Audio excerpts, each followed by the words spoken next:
পাইলাম না, সেই পাইলাম না, এরকম আছে না নাই? আল্লাহর বিরুদ্ধে অভিযোগ। বিশ্বনবী বলেন, তোমার চেয়ে যে খারাপ অবস্থানে আছে তার দিকে তাকাও, অভিযোগ কমে যাবে। উনজুরু ইলা মান হুয়া আসফালা মিনকা, তোমার চেয়ে যে খারাপ অবস্থায় আছে একটু তাকাও না, একটু তাকাও, তোমার চারিপাশেই আছে। যে মুহূর্তে আমরা কথা শুনছি এই মুহূর্তে অনেকে হাসপাতালের বেডে শুয়ে শুয়ে চিৎকার করছে, মৃত্যুর প্রহর গুনছে। ক্যান্সার, দুরারোগ্য ব্যাধি যার নাই কোনো অ্যান্সার। আমার বাড়ি নাই, আমি বাড়ি চাই, গাড়ি চাই, আরো টাকা চাই, আরো পয়সা চাই, আরো খ্যাতি চাই, আরো অনেক কিছু চাই। ক্যান্সারে আক্রান্ত রোগীটা কিচ্ছু চায় না, খালি বাঁচতে চায়। ওর বাঁচার বড় শখ, এই সুন্দর মায়ার পৃথিবী ছেড়ে ওর চলে যেতে মনে চায় না, ও শুধু বাঁচতে চায়। কিন্তু আমাদের এটা লাগবে, ওইটা লাগবে, ওইটা লাগবে। এজন্য ক্যান্সারে যারা আক্রান্ত একটু তাকান না, হাত নাই পা নাই, একটু তাকান কিভাবে তারা লাইফ লিড করে। শেখ সাদি বালাগাল উলা বিকামালিহি একটা কবিতা লিখে বিখ্যাত হয়েছে। পার্সিয়ান পয়েট, ইরানি কবি।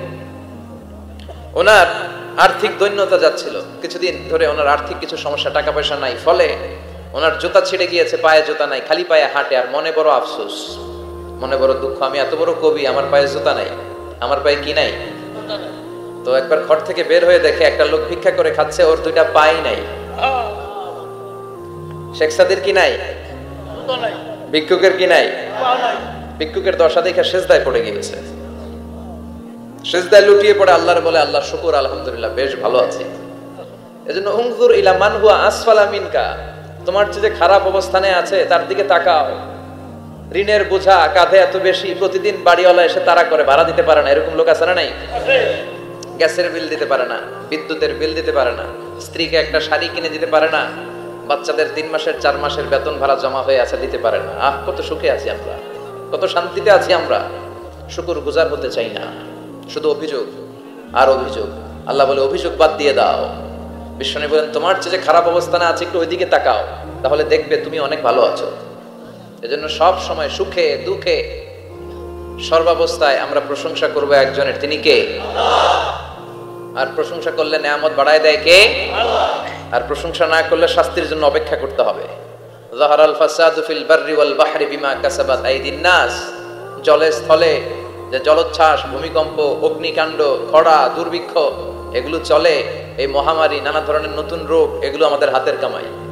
এগুলো কি আমাদের হাতের কামাই। আমরা যদি আল্লাহওয়ালা হয়ে যাই, আল্লাহর জমিনে যদি আল্লাহর দিন কায়েমের চেষ্টা করি, আল্লাহর দেয়া কোরআন অনুযায়ী যদি জীবন চালাই, আমাদের জীবনটারও শান্তিময় করে দিবে কে?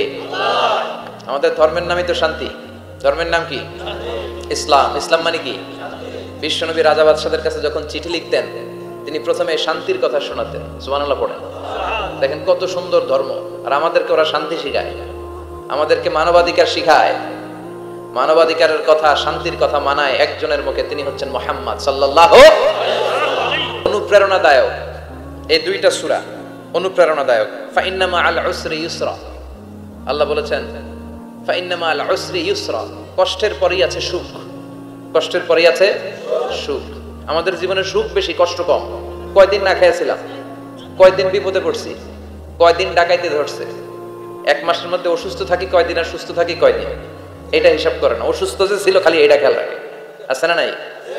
তার মানে ইন্না মাআল উসরি ইউসরা, দুঃখের পরে আছে সুখ, মোটিভেশন, প্রাণটা আবার উদ্বেলিত হয়ে ওঠে। তাই তো আসলে তো দুঃখের পরে সুখ। এজন্য কষ্ট যখন পাবেন, অসুস্থ যখন হবেন, ওইখানেও আনন্দ করবেন, কারণ সামনে আরাম আসতেছে। সুবহানাল্লাহ পড়েন। মুমিনের হারাবার কিছু নাই, দুঃখ পাওয়ার কিছু নাই। মুমিন অসুস্থ হলে অসুস্থতার মাধ্যমে তার রোগের মাধ্যমে তার গুনাহ ছড়ে যায়, সে আল্লাহর কাছে প্রিয় হয়ে ওঠে। তা আমাদেরকে কেউ হারাইতে পারে? কথা বলেন, আমাদের কেউ ভয় দেখাইতে পারে? মোটিভেশনাল সূরা, সূরাতুল ইনশিরাহ আর সূরাতুদ দুহা,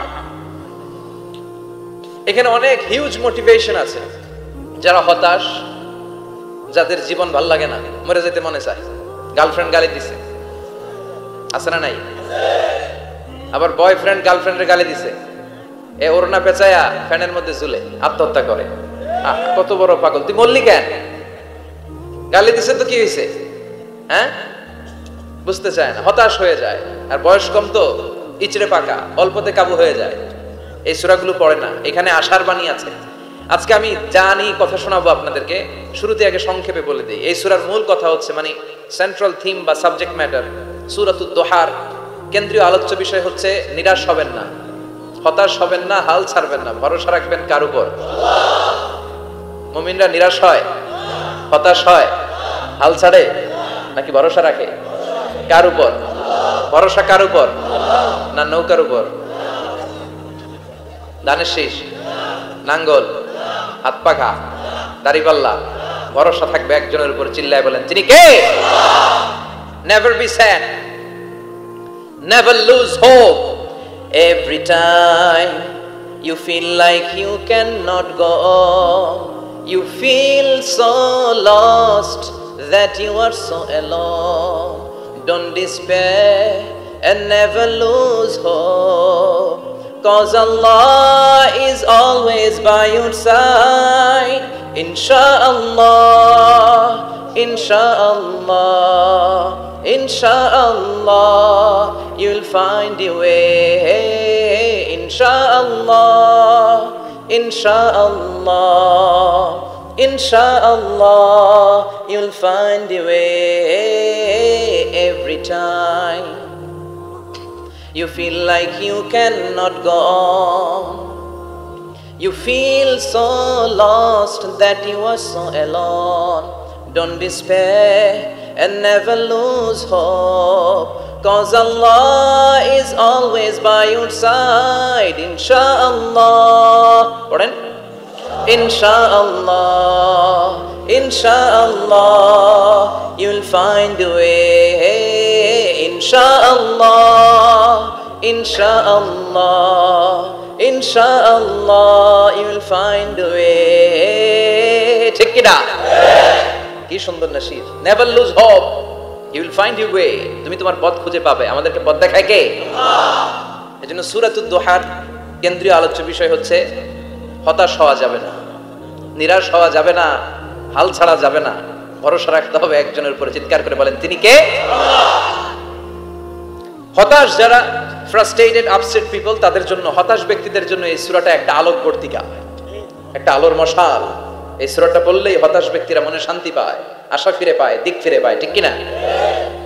এই সূরাটা নাজিল হওয়ার একটা ব্যাকগ্রাউন্ড আছে, শুনবেন। বিষ্ণু ঈসা ইসলামের কাছে যখন ওহী নাজিল হতে শুরু করলো, বিষ্ণু ঈসা ইসলাম ওহীর কথাগুলো পৌঁছে দিতে লাগলেন। যাই নাজিল হতো বিষ্ণুনবী পৌঁছে দিতেন, বিশ্বনবী সাহাবাদের কাছে শেয়ার করে দিতেন। যেটাই নাজিল হতো তিনি পৌঁছে দিতেন, যেটাই, কারণ আল্লাহর আদেশ, ইয়া আইয়ুহার রাসূল বাল্লিগ মা উনজিলা ইলাইক, ও নবী আপনার কাছে আমি ওহী থেকে যা নাজিল করি সব পৌঁছে দেন, একটাও গোপন করা যাবে। আল্লাহর কাছ থেকে বিশ্বনবী যে সমস্ত মেসেজ, ইনফরমেশন, তথ্য, রেভেলেশন ওহী পেয়েছে, একটাও কি বিশ্বনবী গোপন করেছে? সব প্রকাশ করে গিয়েছে, সব শেয়ার করে গিয়েছে। বিশ্বনবী শেয়ার করতে লাগলেন। সকালে যা নাজিল হয় শেয়ার করেন, দুপুরে নাজিল হয় শেয়ার করেন, রাতে নাজিল হয় শেয়ার করেন, শেয়ার করতে লাগলেন। কিন্তু কি অবাক করা কাণ্ড, হঠাৎ করে এই ওহী আসার ধারাবাহিকতা আল্লাহ বন্ধ করে দিলেন। ওহী আর আসে না, আকাশ থেকে নতুন তথ্য আর নামে না। ঘটনা কি? ওহী আসে না কেন? তথ্য আসে না কেন? জিব্রাইল আসে না কেন? কোন বর্ণনায় এসেছে 15 দিন, কোন বর্ণনায় 1 মাস, 3 মাস, এমনকি 6 মাস পর্যন্ত বর্ণনা পাওয়া যায় যে বিশ্বনবীর কাছে 6 মাস ওহী আসে নাই। বিশ্বনবী তো অবাক, ঘটনা কি? ওহী নামে না কেন? আর ওহী না আসলে তো বিশ্বনবী শেয়ার করতে পারে না। এতদিন যা আসতো বলে বেড়াতো, এখন আসেও না, বলতেও পারে না। কাফির মুশরিকরা বিশ্বনবীর গালি দিতে শুরু করলো, মুহাম্মদের রব মুহাম্মদরে ভুলে গেছে, মুহাম্মদের আল্লাহ মুহাম্মদরে ছেড়ে দিয়েছে। বিশ্বনবীর চাচি আবু লাহাবের স্ত্রী উম্মে জামিল বলতে শুরু করলো, কি মুহাম্মদ, তোমার শয়তানটা তোমার কাছে আসে না? না, শয়তান দ্বারা তিনি জিব্রাইলকে বুঝিয়েছেন যে তোমার জিব্রাইল তোমার কাছে আসে না। এভাবে সবাই গালমন্দ করতে শুরু করলো যে মুহাম্মদের আল্লাহ মুহাম্মদকে ভুলে গিয়েছে। বিষ্ণু ঈসা ইসলাম নিজেও হতাশ হয়ে গেলেন। কি রে, ওহী আসে না কেন? আমার কোনো ভুল হচ্ছে না তো? আমার কোনো অপরাধ হয়ে গেল না তো? আল্লাহ কি আমার উপর অসন্তুষ্ট হয়েছেন? আল্লাহ কি আসলেই আমারে ভুলে গেছেন? আল্লাহ কি আমাকে ত্যাগ করেছেন? তিনি কি আমার উপর রেগে আছেন? আমরাও মাঝে মাঝে এরকম হতাশ হয়ে পড়ি। এরকম হতাশ লোক আছে না নাই? কি রে, আমার দোয়া কবুল হয় না কেন? আল্লাহ আমার ডাকে সাড়া দেয় না কেন? আমার জীবনে এত দুঃখ কেন? আমার জীবনে তো ভালো কিছু হয় না, খালি সব কষ্ট আমার কেন? এরকম আছে না নাই? এরকম হতাশদের জন্য এই সূরাটা একটা আলোকবর্তিকা, মোটিভেশনাল সূরা। আলহামদুলিল্লাহ পড়েন। বিশ্বনবীকে আল্লাহ আশ্বস্ত করলেন আর এই সূরাটা নাজিল করলেন আর বললেন ওয়াদ-দুহা, ওয়াদ-দুহা। দুহা মানে আলো, দুহা মানে আলো, প্রভাতের সূর্য কিরণের শপথ। Look up, The sunlight, it's a very beautiful day out there. ও নবী হতাশ হবেন না, বেরোন, সকালের সূর্যটা কত সুন্দর, কি ঝলঝলে পৃথিবী, ফকফকে আর তকতকে, দেখলেই মনটা ভরে যায়, ঠিক কি না? দোহা, দোহা মানে আলো, আশার আলো, সম্ভাবনার আলো। আমাদের জীবনে আলোর দরকার আছে না নাই? আলো না থাকলে আমরা বাঁচতে পারবো? আলো লাগে বড় ভালো। এই আজকে আলো না থাকলে আমরা দেখা যেত? এজন্য কোরআনকে আল্লাহ আলো বলেছেন। কোরআনকে কি বলেছে? কিতাবুন আনজালনাহু ইলাইকা লিতুখরিজান নাসা মিনাল যুলুমাতি ইলান নূর। Muhammad, I've revealed this holy Quran unto you to lead the mankind out of darkness into the light. অন্ধকার থেকে লাইট, লাইট মানে কি? আলো। আলোর দিকে নেয়ার জন্য এই কোরআন পাঠিয়েছি। আবার বিশ্বনবীকে আল্লাহ নূর, নূরের সাথে তুলনা করেছেন। আবার বিশ্বনবী আল্লাহর কাছে নূর চাইতেন, বলতেন আল্লাহ আমার ডানে আলো দাও, আমার বায়ে আলো দাও, আমার সামনে আলো দাও, পিছনে আলো দাও, উপরে আলো দাও, নিচে আলো দাও, আমার দেহে আলো দাও, আমার মাংসপেশির ভিতরে আলো দাও, আমার হাড্ডির ভিতরে আলো দাও, আমার জন্য তুমি আলো দাও। পড়েন আমিন। এজন্য আলো ছাড়া বেঁচে থাকা অসম্ভব। আল্লাহ তাআলা আলোর নামে সূরা দিলেন, সূরাতুদ দুহা, প্রভাতের আলো, প্রভাতের সূর্য কিরণের শপথ, আলোর শপথ। সুবহানাল্লাহ পড়েন। এরপর আল্লাহ বললেন ওয়াল্লাইলি ইযা সাজা, আলোর শপথ, সকাল বেলার সূর্য কিরণের শপথ। দ্বিতীয় আয়াতে আল্লাহ বললেন রাত্রি বেলার শপথ, যখন রাত্রিটা নিঝুম হয় নিস্তব্ধ, নিঝুম আর নিস্তব্ধ রাতের শপথ। তাহলে আল্লাহ আলোর কসম কাটলেন, তারপরে অন্ধকারের কসম কাটলেন, ঠিক কিনা? আলো দ্বারা মূলত আল্লাহ তাআলা ওহীর আগমনকে বুঝিয়েছে, আর অন্ধকার দ্বারা আল্লাহ তাআলা ওহীর অনুপস্থিতি বুঝিয়েছে। এটা দিয়ে আল্লাহ বুঝাতে চাইলেন, ও নবী, কাফির মুশরিকরা আপনারা গালি দেয়, ওরা বলে যে আমি আপনার ভুলে গেছি, আমি আপনারে ত্যাগ করেছি, আমি আপনার প্রতি অসন্তুষ্ট। না না, আমি ইচ্ছা করে ওহী পাঠাই না, কারণ সব সময় আলো থাকলে ভালো লাগে না, কিছু সময় অন্ধকারের দরকার আছে না নাই? বুঝে শুনে উত্তর দিয়ে। 24 ঘন্টা আলো, 365 দিন খালি আলো আলো আরো আলো। যদি সূর্যের আলো সব সময় থাকে 365 দিন, ভালো লাগবে? রাতে ঘুমাবেন কেমন? আবার সব সময় ঘুটঘুটে অন্ধকার, আলো নাই, ভালো লাগে? ক্ষেত খামারে চাষ করা লাগবে না, বাজারে যাওয়া লাগবে না। তার মানে আলোরও দরকার আছে, অন্ধকারেরও দরকার আছে। এটা দিয়ে আল্লাহ বুঝাতে চাইলেন নবী ওহী নাজিল করার জন্য দরকার আছে, মাঝে মাঝে ওহী বন্ধ রাখা আপনার বিশ্রাম দেওয়ারও দরকার আছে। চিৎকার করে বলেন আল্লাহু আকবার।